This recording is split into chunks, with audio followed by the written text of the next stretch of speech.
Amy, we're totally live. We're totally doing this Hey. thing. Oh my Yeah. goodness. Here we are again.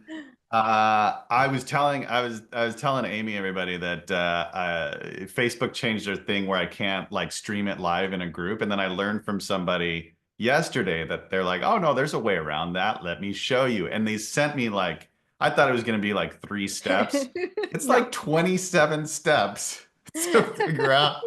And then I go to I won't bore you with it, but I am not as tech savvy as I thought in 15 minutes. I need a good 45 minutes to figure this thing out. So whoever joins us here on Zoom is going to be our people, and let's just stretch it out a little bit. Get into this thing. Come on.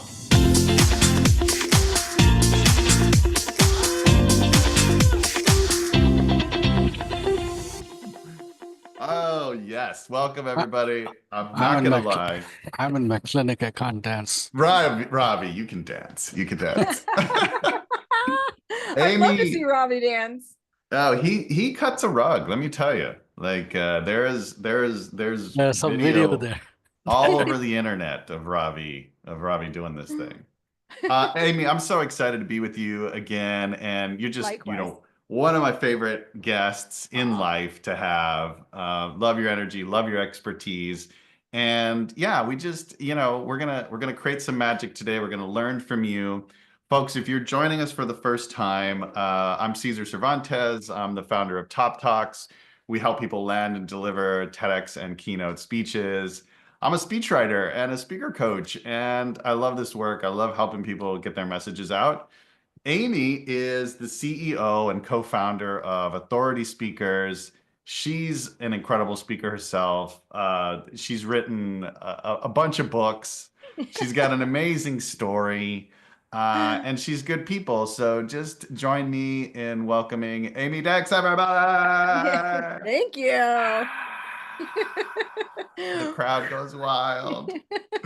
Amy, did I miss Love anything? What else you. do you want to No, you're share? great. That's great. That's perfect. That's it. That's all anyone ever needs to know. I love So it. cool. I also follow your travels on Facebook and stuff. You like to post when you're traveling out and about, and I live vicariously through you because Ah.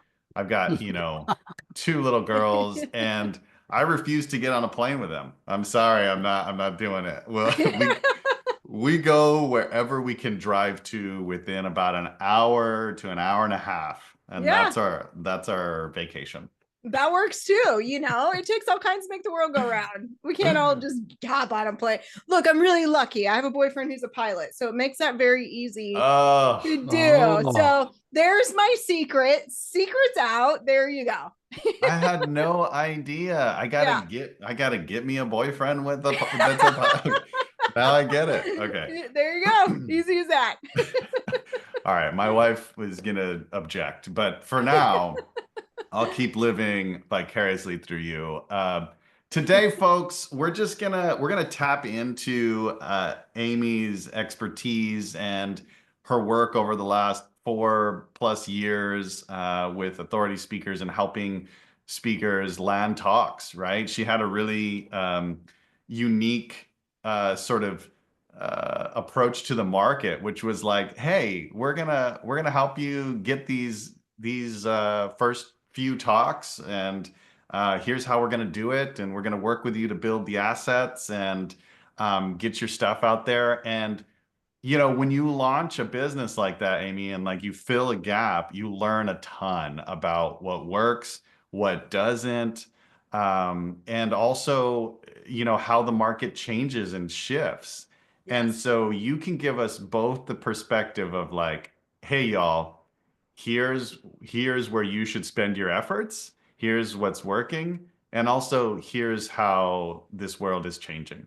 Yes. Um, so with that, Love it. just yeah, tell like you lead from here. Like how do you want to jump into this thing? Yeah. Okay, great. I mean, you just said a couple things that I wrote down to make sure that I covered it because I think you hit on a couple things that are vastly important as we stand here in 2025. Mhm. And, when we started Authority Speakers back in 2020, 2021 is really when it really launched.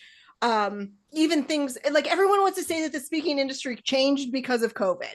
And of course it did. But I'm here to tell you too that the speaking industry has changed vastly even since COVID, right? And even Mhm. before COVID, it was changing.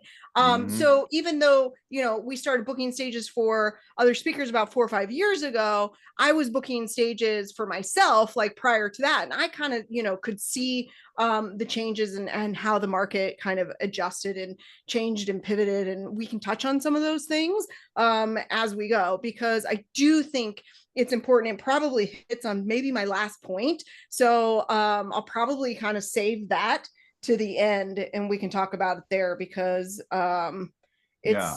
it's wildly important to understand where speakers are today, and how to approach speaking engagements as a result of those changes. So we'll hit on that.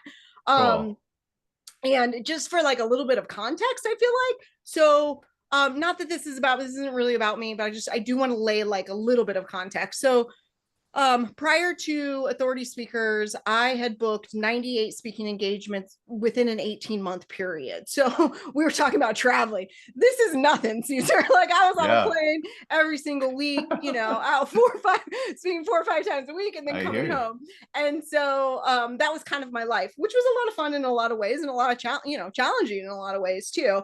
And so when I came together with my partner of Authority Speakers, we thought, well, can we do this? Can we do this for other people? And you're right. I think we filled a gap in the industry at that time in saying, yes, let's just do it for them. Like, let's help speakers launch, really get the momentum and get going, which is a word that I use often, which is momentum. So if you want to book stages for yourself, momentum is everything, right? Like, so if you don't have the momentum, you have to constantly keep starting over. And so I'm going to kind of talk about that and how you don't Mhm. have to keep starting over, because once you get the momentum, it's almost like you can't stop, and I haven't, again, not about me, but just like a little bit of context might help. I haven't proactively reached out and tried to get speaking engagements since we started Authority Speakers Agency. And I'll still speak, I don't know, half a dozen to a dozen times a year. And it's all just from, folks from before that have seen me, or people that I know, or, social media. Like Yep. that's just that's how this industry works. And that's Same. particularly how it works today.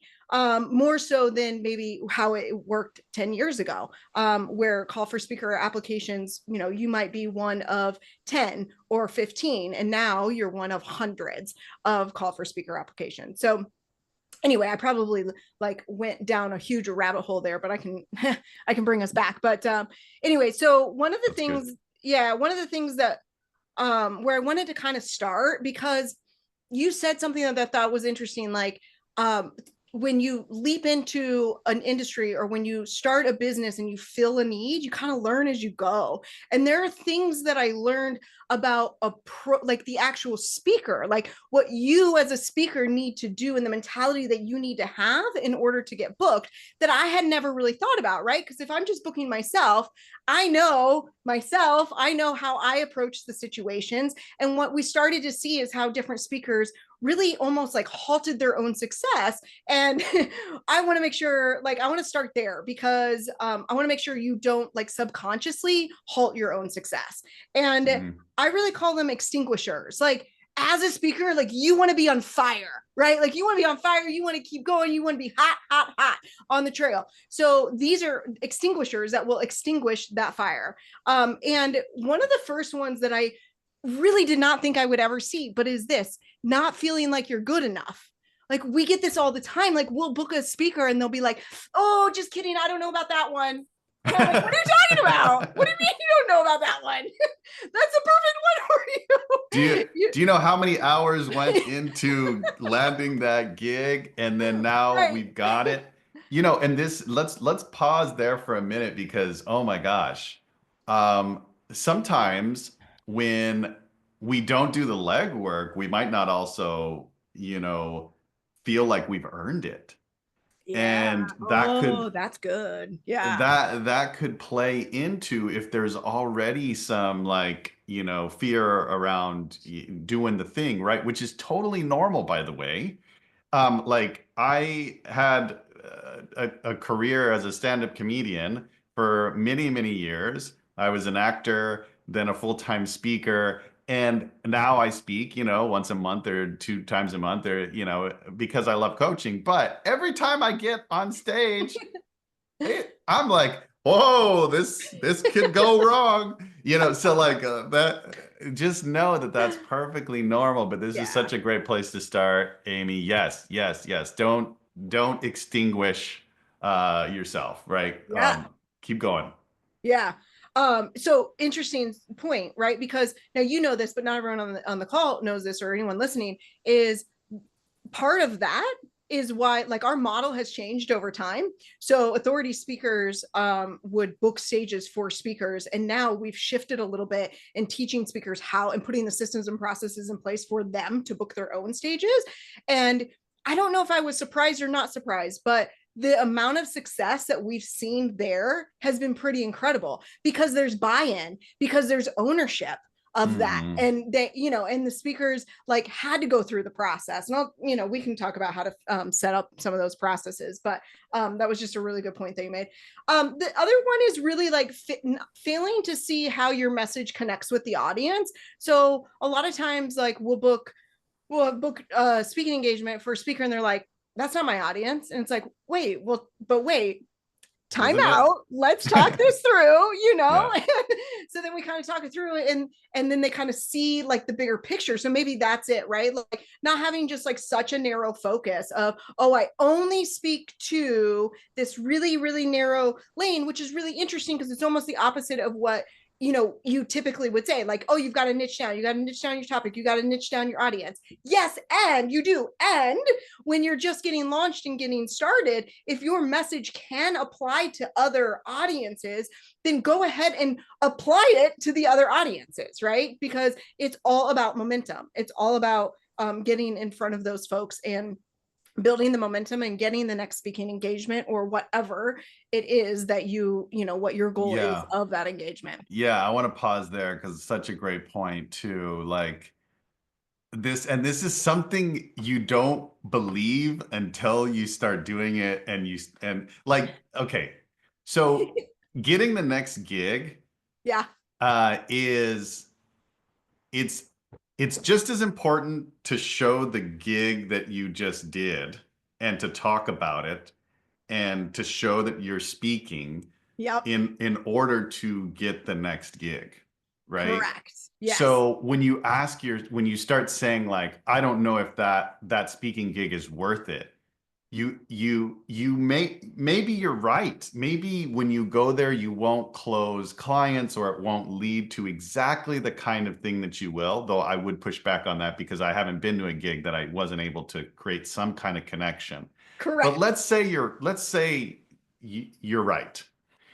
The assets that you get from doing that speaking gig, from posting about it, from getting the pictures, from the Yes. video, from the email that you'll send about it, from it pays for itself, right? Because the gig that you might be thinking is perfect for you comes from doing those things. Yes. Yes.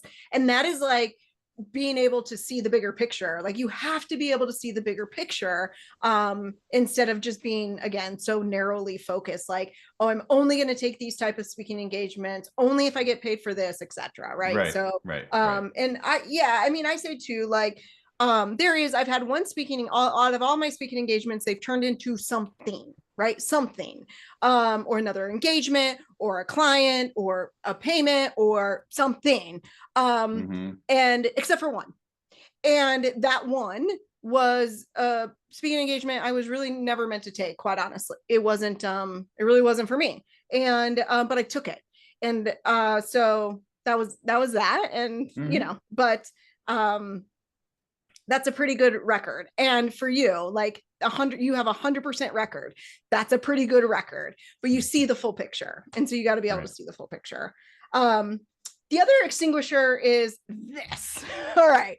Is not having a system in place. I mean, really, I know it sounds like so simple, but if you're just kind of like willy nilly, trying to get speaking engagements, then you're going to willy-nilly get speaking engagements, right? Like, but when you have a focused effort and have a system in place, you're going to start to see the opportunities really come in. And so that's why it's so important. Like, if this is what you want to do, and everyone's different, everyone has different goals for speaking. But if your goal is to speak 12, 15, 20, 30 times a year, whatever it is, you're not going to get that by just being like, hey, I'm a speaker, I'm really good, trust me. Right. You really have to have a system in place. I think that's right. I think and when I hear system, what I think is, what is it that you can consistently duplicate, right? Yes. And what is it, how do you remove the barriers from taking action? And so for me, that means you have to have all of your assets in place. There has to be a page on your website, or the whole website that's one page that's like, here I am as a speaker. Here's the problem I solve. Here's the outcomes that you're going to get. Here are 3 things that you can book now, right? Yeah. Like, that's, you got to have that. And then you got to know who your audience is and have a consistent way of reaching out to them, and consistently either apply for opportunities or tap into an audience that you have to keep recreating that work. Yeah. So anything you want to add to like that system? Yeah, I think, like, to understand where the industry is today, right? We kind of touched on it a little bit, but I think it's a good place to touch here too, is if you do 10 reach outs and think that you're going to book a huge stage from 10 reach outs, you're vastly mistaken. So when we say having a system in place, that means truly having a system in place where you can at bulk reach out to event planners or decision makers or associations. And I'll show you different types of stages here in a second. So that it's an ongoing, like almost like an evergreen system, because if it's 10 and done and say, well, I didn't get anything from that, well, you're probably not, because there's just so many speakers today that it's just more difficult. I mean, that's just the industry. I'm just being honest, it's a little bit more difficult today than it was in the past, which just means you just need to be ahead of the curve. That's all. And I think that you're right. There's more people putting their name out there, but I don't think the quality has improved, right? Meaning that I don't think that like, most people still won't create the assets or create the thing that's like very clear. Like, here's what I do, I still think that there's a lot of just kind of like, let's see what happens, as you were saying. But if you really kind of create those assets and clarity of your message, I think that's still rare. Wouldn't you say, Amy? Yeah, so good. Here's another lesson then that I would tell you that we learned in the company. One of the things that we did, one of the offers, I guess, that you could say, is that we went down this road of, like, we called it the champions road. So like speaker champions, those that basically said that they were regularly speaking. However, of course, one, we had to take their word for it, but number two, we didn't create the assets. So just for context, we create assets for our speakers before we start promoting them. But in the champions one, we didn't. We just started right with promotion. And all we found ourselves doing is like backtracking with them all the time and being like, but we need that. We call them celebrity speaker kits, but we need your celebrity speaker kit. They're like, huh? Or they would send it to us and it wasn't really that great. Right. And so yes, you've got to have those assets in place, because that is what differentiates yourself. I do think that there's a lot of truth into the quality versus quantity comment that you had. Yeah. Okay, cool. All right, moving All right, on. so those are the extinguishers, right? So that's a little bit of groundwork. When you're looking at stages, like, we wouldn't have booked over 1,000 stages if we took a super narrow approach, right? So if we only, like, I think speakers a lot of times think that the stage is a live event with 1,000 people in the audience and they're standing on the stage with big screens behind them. And that's the vision of the only speaking engagement that they would ever do, right? So that road is possible, but you need to take like a holistic approach. And so that's what we did, is we took a holistic approach. I'm just going to share my screen here for just a second and kind of show you this is how we did it, and you can duplicate this. These are all the different, you can see the state, you can see the wheel. Give me a thumbs up. Yeah. Okay, cool. So these are all the different types of stages as we define them within authority speakers, where like when we're building what we call your speaker engine, or when you're building your speaker engine, you're really building it for all these different types of stages so that you can take a really holistic approach. So we're looking at local stages. And I don't mean like if you live in Chicago at the Chicago Conference Center, there's a big event. I mean like a networking group or a meetup. Those are oftentimes chapters of associations, local chapters in your area. So those are local meetings. And so reaching out to those live and in person, of course, that's what I just talked about, what everyone wants and thinks about. Also looking at associations, always a big one for events. And, you know, you can do, this can kind of be a cross because you could do local, but they also have regional events and national events. And the thing with the associations that I think most people know, but I'll just say it in case not. You know, they have annual meetings. They have to have so much education for their members in order to be an association, which means that they put on a lot of events. If nothing else, one event a year, but oftentimes there's smaller events that they put on, not to mention their board meetings, leadership meetings, etc. Advocate stages is basically what it's a little bit of a different approach, but those are your advocates, right? Like those are the people that just love you and support you and like all your things, and that's reaching out to them and leveraging that network. So that's what advocate stages are. They're really more referrals than anything. And then of course you have virtual stages, like this is a virtual stage, right? This is another thing that I would say could be an extinguisher. Is a lot of speakers are like, no, I don't want to do virtual. You know, my partner will tell you he doesn't want to even leave. He does not want to leave his house. And he will do virtual events all day long, as opposed to doing live events.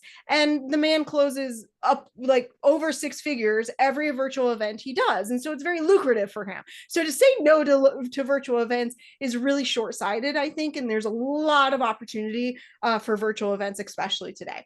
And then you Amy, yeah. I just want to pause there, right? Yes. Because like, is this virtual stage not your favorite though? Like this is, I mean, I don't know, you know, I might be biased here, but okay. All right. Moving on. All right. Takes all kinds to make the world go round. All right.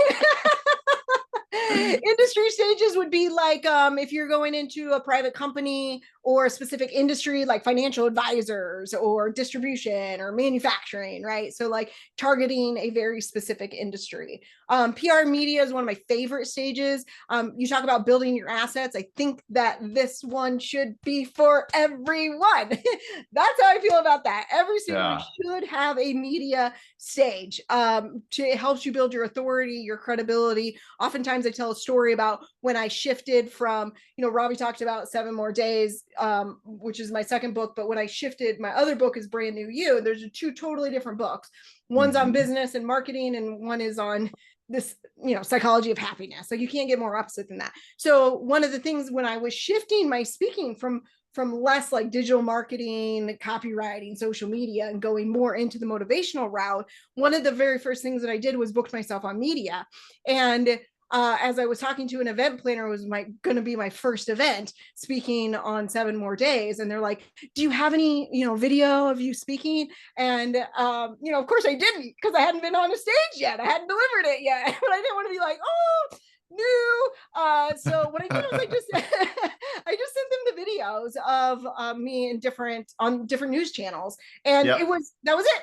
That's all they needed, because you have to understand as a speaker, right, is that when you go into the mind of an event planner, like they just want to make sure they're not making a really big mistake by putting you on stage. Like that's their fear, right? Their job is on the line. If they're a third-party event planner, their client, like that contract is on the line. And so they just need kind of the warm fuzzies to feel really, really good about it, which is why I think PR and media, every speaker should have at least one, if not a couple of media stages. And then the last one is self-produced. So if you're running your own workshops, challenges, webinars, etc., those are self-produced. So those are all the different types of stages that you can see. And it is my belief that you put a system in place to tackle all of those different types of stages. Now, you might not go after all of them at once, but if you're only going to focus on one for 12 months, you're just going to have a really hard time. You're going to have a hard time gaining that momentum. And Yep. so to really to take a holistic approach makes a ton of sense. Let's say you want to diversify your portfolio. I And like that. yeah, well, I mean, the other thing it does is if you accept that you need to be top of mind for those gigs to come in, and that really is, this is goes back to what you were saying about momentum, right?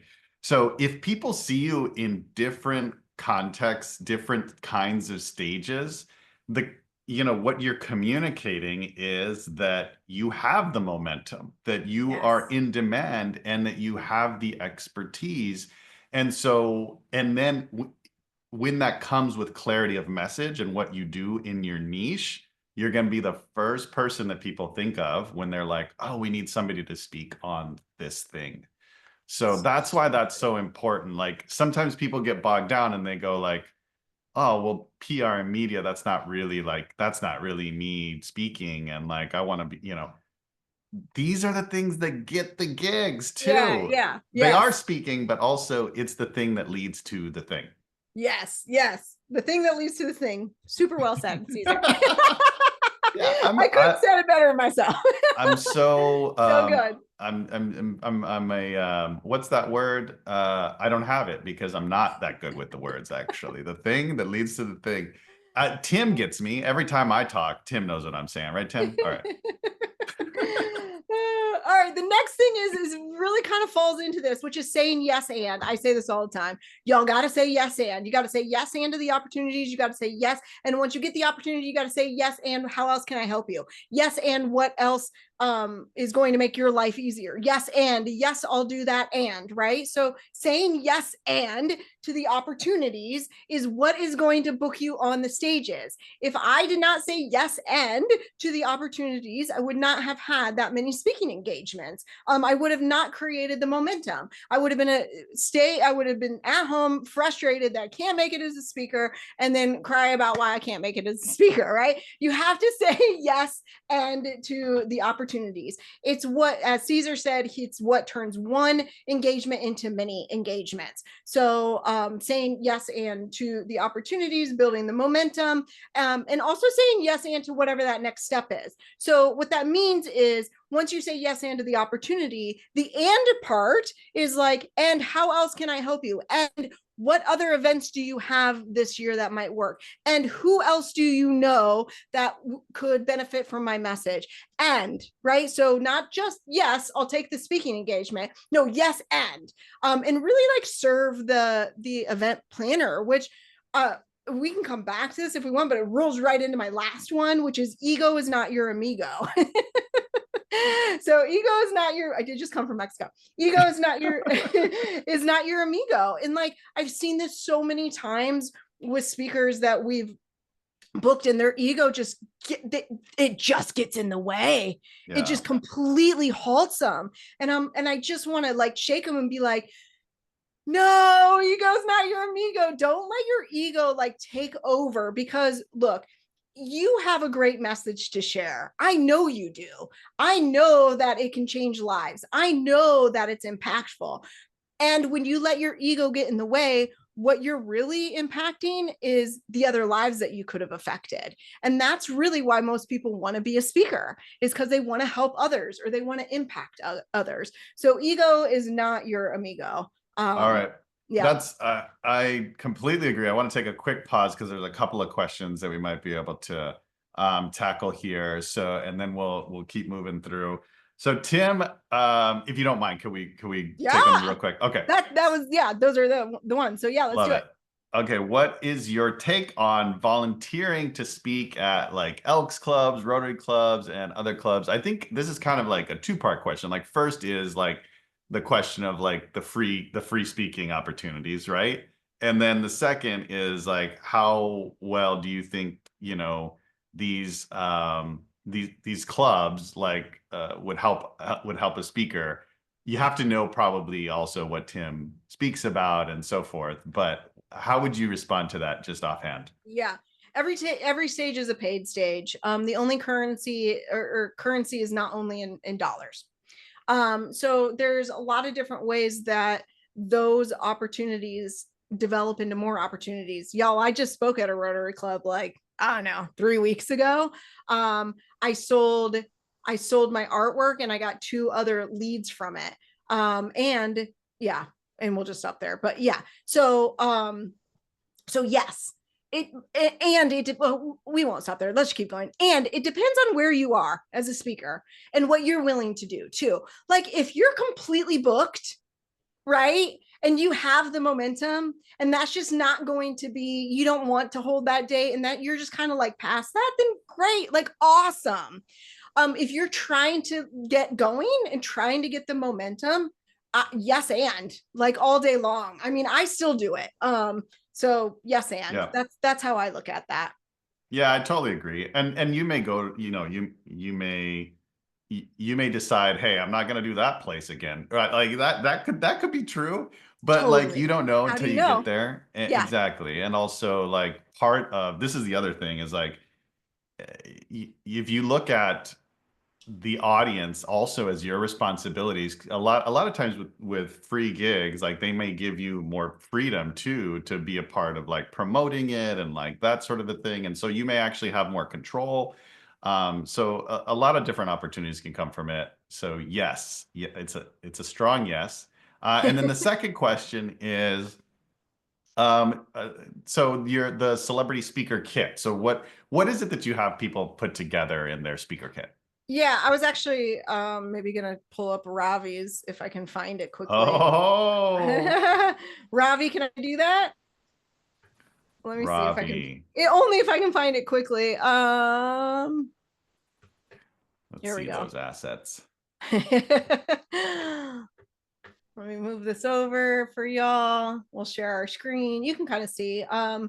And every speaker kit's a little different. I mean, they all have the same components, right? So I'll show you that. All right, let me share. Mm-hmm. I mean, they're often called one sheets. I mean, it's a little bit of a different world. They're no longer one sheet.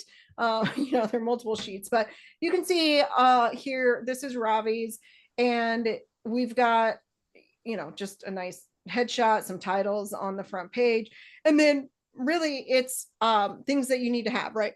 Excuse me. So Ravi, when you first joined us, this was your talk, which was transforming corporate culture, the path to thriving teams and unstoppable success. So what is your speech? And what is the speech description? So we write all the copy for that. And then a really important thing to have on here, and Cesar mentioned it earlier on about your website, having, the 3 kind of takeaways or whatever, but especially with associations, because if they have to get credits and stuff for their meetings, they need to understand what your learner objectives are. So you're just making it really easy for them. So Right. their speech description, their learner objectives, and your bio. For him, we've got all of his books and everything on here, which is another kind of thing that I wanted to say, but maybe I don't think I did, but it was on my mind when I was thinking about this, which is don't bury your lead, right? Like Ravi's written a lot Right. of books here, and so that's a big thing. Obviously, Ravi, you're a doctor, so that would be a thing. So don't bury whatever that lead, whatever your lead is, whatever that differentiating factor is. Don't bury your lead. We worked with, and still do. We worked with the VP of Starbucks, and love him, and he always buried his lead, and I'm like, no, you are the previous, not even VP, like you're the previous chief learning officer of Starbucks. Why is that not like front and center on your website? Like all these things, right? So like, don't bury your lead. I mean, Yep. it's almost like the opposite of ego is not your amigo. Like in this case, ego is your Yes. amigo. I don't know, but don't bury the lead. And so make sure that that reflects on your speaker kits, on your website, etc.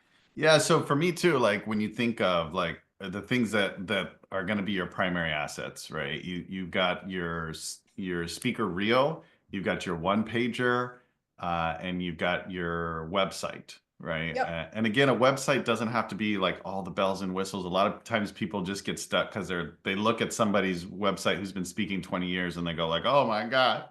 It could literally be one page with a thing and a thing and then a thing, right? It's the thing that gets you to the thing. It's like, here's who I am. Here's my thing that I talk about. Here's how here's if I went to you, I would solve this problem and you would learn these things. And you could have three of those, right? And Yeah. then you're like, book a call with me and do a thing. So yeah, that's what I would say. Those are the assets that, if you go and apply like for call for speakers, like these are the things that they're going to want to see, right? Yeah, and I want to comment 1 second on the speaker reel, because this is an extinguisher that people use to extinguish their fire. Is You're right. I don't You're right. have a reel. I don't have that. So I not good enough. I'm out. Right? Not for me. I'm Not for me. out. They said they needed a video. Don't have one. I guess I'm not going to get that one. So one of the things that we do, both for the speaker engine and when we were booking stages, is we had our speakers do what I call a book me video. And it's a video like this, right? Where you're talking to the event planner, so they can kind of feel your energy, get to know you. Because look, y'all, if anyone saw this, the flyer or the image that Cesar put together for this event, and like Amy Dix, oh, who the heck is Amy Dix, right? And so because we're humans, you made judgment about who Amy Dix is. But then when you join or when you watch and you see energy, that shifts whatever you thought, right? And so you want to be able to, whatever your energy is, you don't have to have super high energy like me, but like I'm saying, like you want that to be authentic to you, because going back to thinking about the event planner, they just want to make sure they're not making a giant mistake. And so if you don't have a speaker reel, they want to be able to feel your personality. They want to be able to feel like who you are. And so you can do a book me video until you get the speaker reel. Right. Which is just like, hey, here's who I am. Here's what I talk about. This is me. And it puts folks at ease, and you talk about your credibility, and that's all you need. Also, though, once you start getting stuff out, you will very quickly obtain the video, and you'll be able to then start creating it. And by the way, like every speaker that I know is always tinkering with their speaker reel, and you're always adding stuff, right? So always they always want an updated one, or they get new video footage, and then let's do this one. Pretty soon you'll have so many you forget to even put them up. Yeah, I've also had people just use their TEDx talk, and that's their speaker reel, and that's something you could absolutely use. So especially especially if it's as amazing as Ravi's and Tim's and anybody else who's on this call. Can you forget about me for some time? All right, we'll stop picking on Ravi. He doesn't want to be picked on anymore. No, that's really good. We had someone, I think it was one of your clients too, on one of our coaching calls yesterday, and I was helping her build her speaker engine, and she said, look, this is the extinguisher. She's like, she goes, I'm stuck on the book me video. And I'm like, but you have a TEDx talk. And she's like, yeah. I'm like, then use the TEDx talk like in your email. Like, so, right. Like I often say, like, meet yourself where you are. And like for you, Cesar, and like your clients, awesome. Use that, use your TEDx video all day long. Because you have it. Yes. So, I have a question too, Amy, but I want you to, what else do you have before I get into mine? We covered it. Yeah. Okay. All right. Perfect. Yeah. So here's, we have a lot of crossover in the work that we do, right? And the folks that I really love helping are folks that are entrepreneurs and that are building their own businesses, and that their speaking is part of what they do, but they're not trying to be full-time speakers. Yeah. Right. And for whatever reason, I just have like a special place in my heart for this world of like a part-time speakers. And maybe it's because that's still how I approach it. Right. Yeah. I know the value of it, but I do not want to be out there hustling as a full-time speaker anymore. That's just me. So a part of the challenge here is that the momentum part of it can be tough if you're saying like, I want this to be like 10%, 20% of my overall revenue. And really what I'm doing is just kind of getting the word out, building relationships. And if I get paid, great. And if not, then I know all kinds of cool things are coming from it anyway. Um, what would you say is the best strategy for someone in this pocket? And then I'll add my kind of thoughts as well. Okay. So I often say, let's see if I can rattle them off here. There's three things that I would do in that scenario. Well, number one, I'm going to go back to media, because when you're speaking to get clients, Yep. they're still checking you out, right? Whether you ran a Right. webinar or you're on that stage or whatever, they're still looking you up. So that's number one. The other two things that I would do is I would focus on local. It's right in your backyard. And speak locally to the audience that you're meant to serve, or that could, Yep. be within your organization, bring on as clients. And the third thing that I would do, and I think that it is missed, no matter if you want to build your business or if you want to speak full time, and that's using advocates. And so we kind of have like what I call the advocate script. I'm happy to kind of share what that sounds like. But it's basically sounds something like this. Like you're really just reaching out to your own network, right? And think of it this way, like they already support you. They Yep. already know what you do. They already know your business. Like this is a way, oftentimes people want to help entrepreneurs, people want to help business owners, people want to help grow your business, but they might not be a client for you, but Mm-hmm. they're willing to help you in other ways. And so the advocate script sounds something like this. And I'll talk, and I can talk about how you can use it in different ways that you can use it. But it sounds something like this, which is, I cannot do the work that I do, or change, or impact the lives that I have, without the support that y'all have shown me. You know how to say y'all. I live in the South. Okay? That y'all have shown me over the past whatever years. Yeah. It would mean the world to me, or whatever. Like, who do you know that hosts events or has a business that services this audience, whoever your audience is? I would love to connect with them. And that's all. You're just looking for that connection. And you That's can do good. that. Yeah, you can do that in a myriad of different ways. You can do that through email. You can do that if you really know them. You can send them a text. You can post on social media. Especially if you just had a speaking engagement, I'd really love to do it when I do that. Like, if I had a speaking engagement and I want to kind of infiltrate like that audience, then I would do that. So I spoke to a college, and then I would post to my social media, like, had such a great time speaking to the students at Chadron State College, blah, blah, blah. Would love to speak to more education, would love to speak to more students. Who do I know that can connect me with school principals, or who can connect me to other colleges? And that's all you're doing. And you just let the leads come in.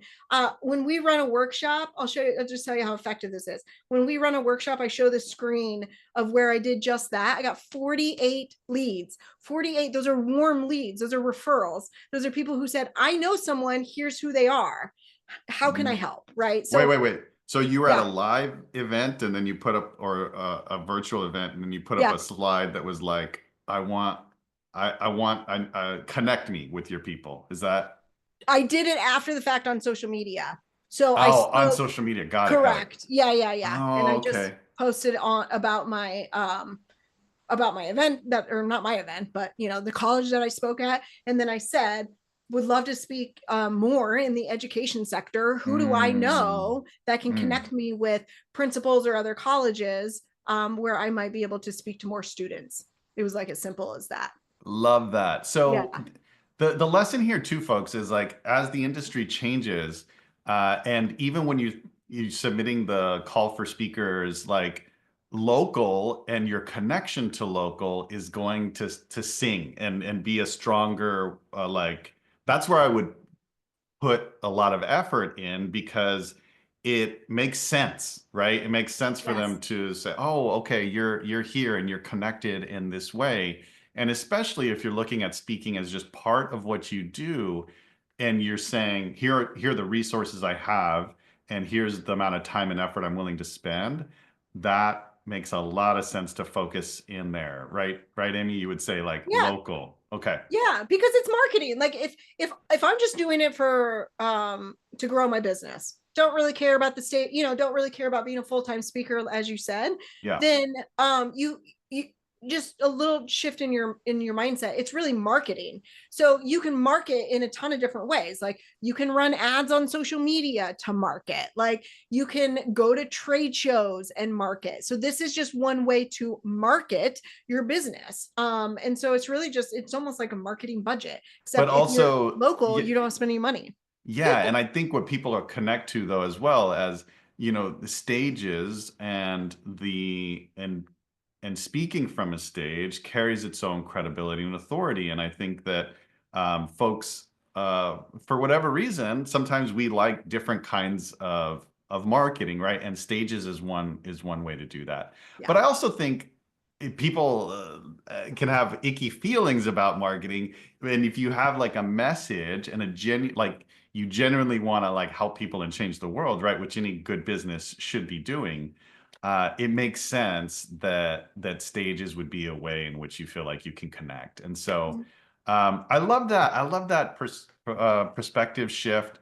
The one thing I'll add is that um, I still think call for speakers and applications these days are also easier to find, Yeah. right? And so if you think about like, oh gosh, like I do not want to be out there, hustling and cold calling and like putting my VA like full time on this, applications are still a great way to spend a limited amount of resources to get yourself out there and get selected. Yeah. Still true today, I would say, even though they get more applications. Is that fair to say, Amy? I think that's great. And I will add to that because yes, they're easier to find. And I'm gonna go back a little bit to having a process in place Yeah. because the first like 5, 6, 10, 15 might seem arduous, but what it does is it forces you to hone in on your process, know how you're gonna answer the questions, and then it just becomes like easy peasy to like, kind of spit those out, if you will. Yeah, I I mean, totally yeah. agree. What and then you collect what you've created, right? And you have it ready to go, and you just get better at that as Yes. time goes on. Yeah. One of the things that we do, so y'all can take this too, is we call it your focus 50 or your ideal 50. But when we're starting with like call for speaker applications and the live, typically those are live events, not always, but typically is Mhm. do that, start with 50. Right. So find fit and there's a myriad of different ways that you can do it. Like you said, they're not that difficult to find anymore. It used to take us hours. It used to take us a couple of days. Here's an industry shift. It used to take us a couple of days to source 50, the ideal 50 stages for somebody. Now it takes us a couple of hours. So what you said is really dead on. But start with your focus 50, your ideal 50, and start there. Love it. Okay. Yeah. Another question just came in from Gigi. I've spoken to most of the stages you mentioned, mostly on a volunteer basis. Would you recommend I join a bureau to take it to the next level and get paid? So let me start, and then because I love this question because I've been in and out of these Uh-huh. bureaus or Uh-huh. agencies, and they have a place, right? And some are great and some are not. Just like anything else, right? Like I will never go to that doctor's office again, but this one down the road is amazing. So the mistake folks usually make is thinking that if they get signed on, then all the problems are gone, and that they're gonna hustle for them, they're gonna work, and it's almost like this old-timey vision we have of like what it used to be like to get like an agent when you were an actor in Hollywood. Like once you got an agent, you were set, and that the rest is history kind of thing. I don't know if that was ever true for Hollywood, maybe, but in speaking for sure today, you still have to do the legwork, and there are some agencies that only take on like speakers who are already like completely well established and making multiple six figures, and like and they have like their own niche of how they support those kinds of speakers. But the days of like developing speakers in agencies or bureaus, I just don't see it at all anymore. And so what I would say though is that if you're starting and building, being with them can add credibility, and you can use the name, like I'm with such and such, or you can send folks to that page where they have your information. And occasionally a gig will come because they have a directory and people can search through it, or occasionally you may be top of mind for whoever's running the show over there. um, and so what I would say is there isn't a reason not to, especially when you're getting things going, except that they're going to take a certain percentage. And mostly what happens is once you realize the momentum is there, you're doing all the legwork, and then you're actually starting to pay them for work that they didn't do at all. You start to go, wait, why am I with them? Yeah. So that's the journey that I've seen. Amy, what do you want to add to that? Interesting, a little bit of the same, maybe a little different. And yeah, I mean, a lot of speaker bureau contracts will have in there that no matter what speaking engagement you get, no matter how you got it, it has Right. to go through them, which is a little bit what you're saying. And to understand the industry a little bit, so I was an event planner back in the day, right? I had my own event planning company and later sold the company, etc. But like I always look at things from that perspective. And so when you're looking at it from that perspective, it makes it easy for event planners because a lot of times event planners will just work with the bureau because they're used to it. From a emerging speaker standpoint, a little difficult because you have to understand how a speaker's bureaus work, right? They get paid commission. Typically it's 30%. So they're going to take 30% of whatever the speaker fee is. And so if you are an emerging speaker and you're a $5,000 speaker and you're up against a $15,000 speaker, they're going to push their 15, 20, 30, whatever, $1,000 speakers all day long because they get paid a commission off of that. And so it's actually a big reason why when we started booking stages for people, that's why, because it's just like this big miss in the industry. Right. Because it's like when you need them, you can't get on with them. And then when you don't need them, they want you. And you can sign up with tons of speakers bureaus. Like they'll just start taking you. And so, but I like what you said because I've never said that before. I've never thought of it from your perspective, like, well, it doesn't hurt and it adds credibility. So I like that. I've never said it, but I like it. I might change my tune a little bit after you said that because I think that's a really good point too. But yeah, I mean, it's also sometimes if you're an emerging speaker, a little difficult to get on the speakers bureau. So are you going to hustle to try to get signed on with the speakers bureau? Or are you going to hustle to go get the Yeah. speaking engagements? I don't know, but Yeah, here's what I'll say too is like, my niche was higher education. And so when I signed on with folks, it was they only were focusing on higher education. They only took on so many clients. And I felt like there was a community aspect to it. And what that gave me was the opportunity to connect with other speakers, and speakers will get other speakers work. oh, so true. I mean, So we didn't even talk about that, but that's yeah, so true. So I true. mean, if you can be in community where other speakers are, they will Yes, often do, because you connect and they're like, that gig's not right for me, but correct. let me connect you with so and so. And the value that came out of that was well worth me, spending the whatever percentage for them to land me a few gigs. Yeah, so good. That's really good. I like your Okay.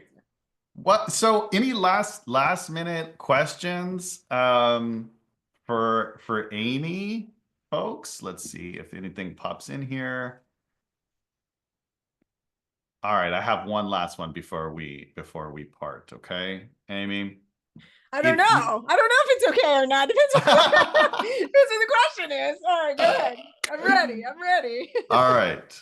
Uh if you had to give, like, if you were predicting the future of speaking, right? And you had to give like one piece of advice for how we can prepare for what speaking will become, Mhm, what would you say that is? mhm.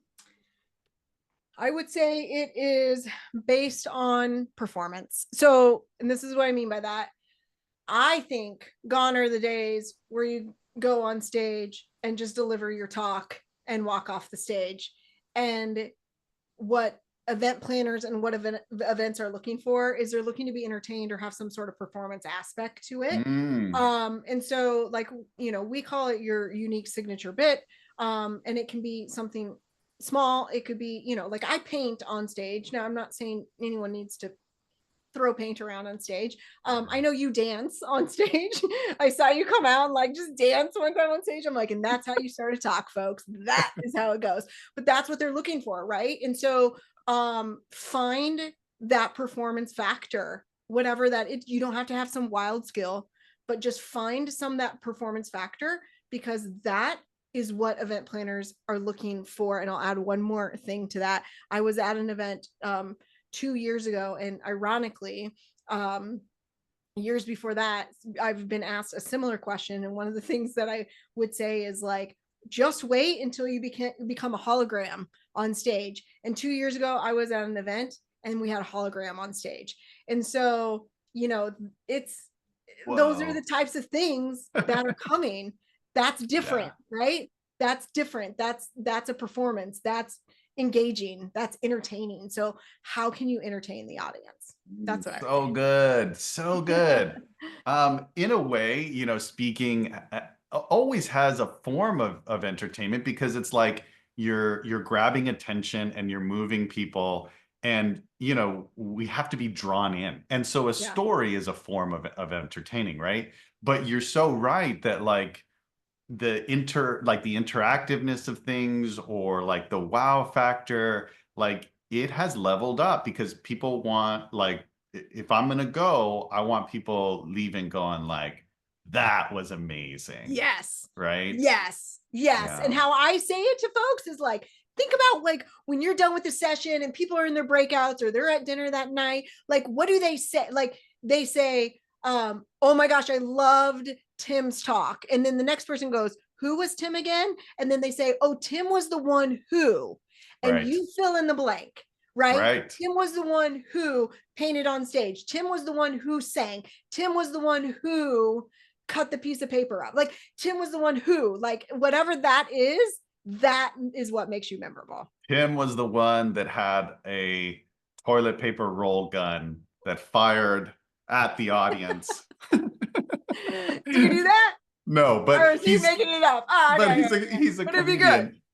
I just made him like Carrot Top, but he's not that kind of comedian.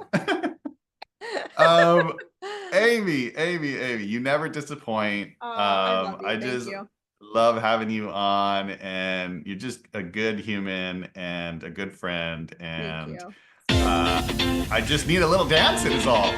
I just need a little bit of this and a little bit of that. Here we go, everybody.